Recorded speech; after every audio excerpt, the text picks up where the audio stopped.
Hello viewers, আসসালামু আলাইকুম। Welcome back to my channel Sharmi's blog. আশা করি ভালো আছেন সবাই। আমি আল্লাহর রহমতে বেশ ভালো আছি। আজকে আবার একটি নতুন ভিডিও দেখার জন্য সবাইকে আমন্ত্রণ জানাচ্ছি। তো এটা আমার বরিশালের বাসার আরেকটা ভিডিও। তো বরিশালের বাসার অনেক সুন্দর সুন্দর ভিডিও করার প্ল্যান ছিল, কিন্তু আসলে সেভাবে করে উঠতে পারিনি, কারণ কোরবানির ঈদ আর আমার শ্বশুর শাশুড়ি ছিল বাসায়, উনি অসুস্থ ছিল, সব কিছু মিলিয়ে আর হয়ে ওঠেনি। তো তারপরও যতটুকু পেরেছি করেছি আলহামদুলিল্লাহ। তো এটা আমার শোবার ঘর আর কি, বেডরুম। তো এই বেডরুমটার অবস্থা আমি আসি যখন তখন একরকম করে আসি, তারপর গিয়ে তো একটু পরিষ্কার পরিচ্ছন্ন করে আমার থাকার উপযোগী করে আমি কিভাবে করে গুছিয়ে নিই সেটাই আপনার সাথে শেয়ার করব।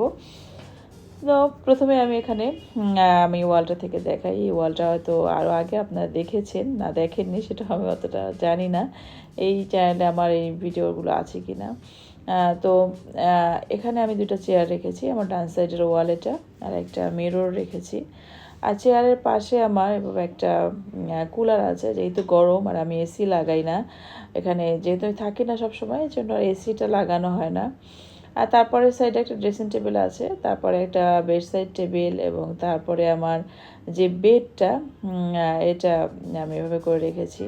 আর এই সব ফার্নিচারগুলো কিন্তু আমার ঢাকায় ছিল আগে পুরনো, তো ওগুলো আমি নিয়ে ওখানে রেখে দিয়েছি। আসলে এটা আমি কোনো ট্যুর ভিডিও বলবো না, একদমই এলোমেলো একটা ভিডিও, কারণ আমি খুব সুন্দর করে গুছিয়ে যে থাকবো, আমি অল্প কয়েকটা দিন ছিলাম, ওভাবে করে একদম অর্গানাইজড করা হয়নি কোনো কিছুই, জাস্ট একটু গুছিয়ে একটু পরিষ্কার পরিচ্ছন্ন। কারণ আমার অনেক লোক আছে, 2-3 জন আপা থাকে সবসময়, 2 জন সবসময় থাকে, ওনারা সব কিছু ক্লিন করে রাখে আমি যাওয়ার আগেই।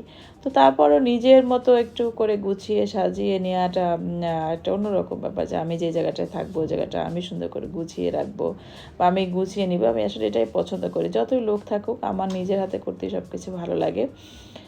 আর এভাবে বেডের উপরে তো একটা নতুন চাদর দিয়ে দিই প্রতিবার যখন যাই তখন। আর নতুনের চেয়েও সবচেয়ে বড় কথা একটা ধোয়া পরিষ্কার চাদর। তো এই চাদরটা আমি এবার নিয়ে গিয়েছিলাম, এটা আমি একটা অনলাইন পেজ থেকে কিনেছিলাম, বিছানার চাদরের মেলা সম্ভবত, খুব রিজনেবল, এবং ওদের চাদরগুলো খুব ভালো আর কি।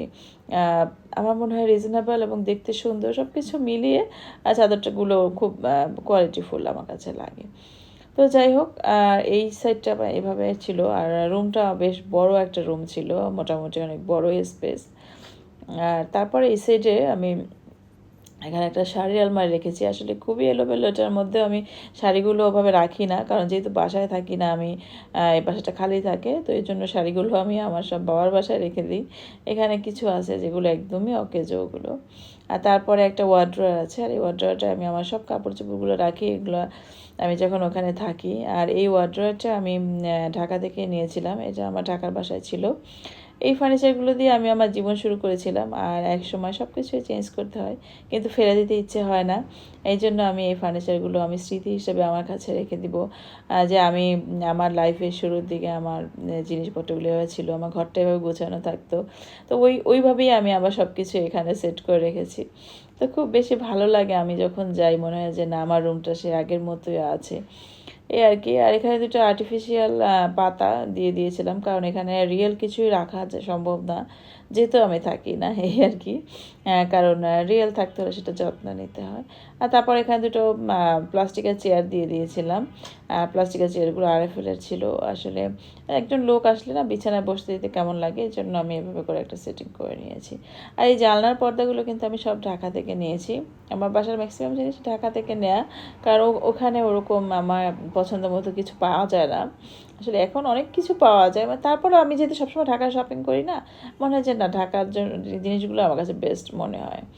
তো যাই হোক, তারপরে কিন্তু আমি একটা লাইটও দিয়ে দিয়েছিলাম, লাইটটাও আমার বাসায় ছিল, নিয়ে গিয়েছিলাম যে ঈদে থাকবো। আসলে অনেক প্ল্যান করে যাই, যাওয়ার সময় প্রতিবারই যে এটা করবো সেটা করবো, এভাবে ঘর গোছাবো ঘর গোছাবো, তো আসলে হয়ে ওঠে না। হ্যাঁ, যে বিভিন্ন ঝামেলা বা ওখানে অনেকদিন পর যাওয়ার পর বাসার যে একটা অবস্থা থাকে।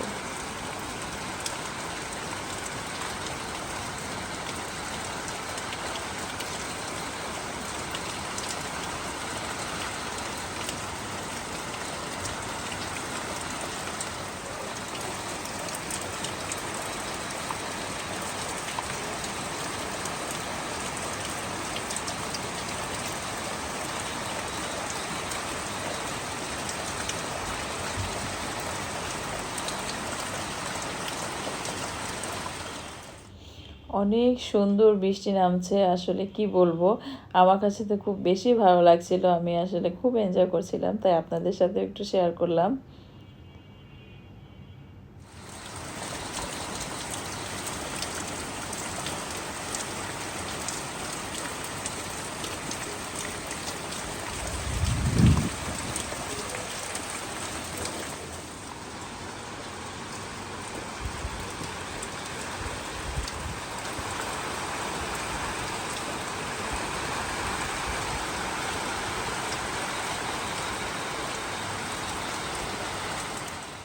আসলে বৃষ্টি দেখতে কার না ভালো লাগে, আমার তো খুব বেশি ভালো লাগে।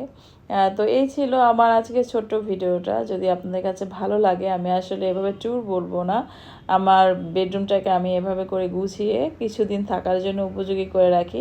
আসার সময় আমি এভাবে গুছিয়েই রেখে আসি, এলোমেলো করে রাখতে আমার ভালো লাগে না। গিয়ে জাস্ট আমি একটু পরিষ্কার পরিচ্ছন্ন করে নিই। তো আল্লাহ হাফেজ, ভালো থাকবেন সবাই।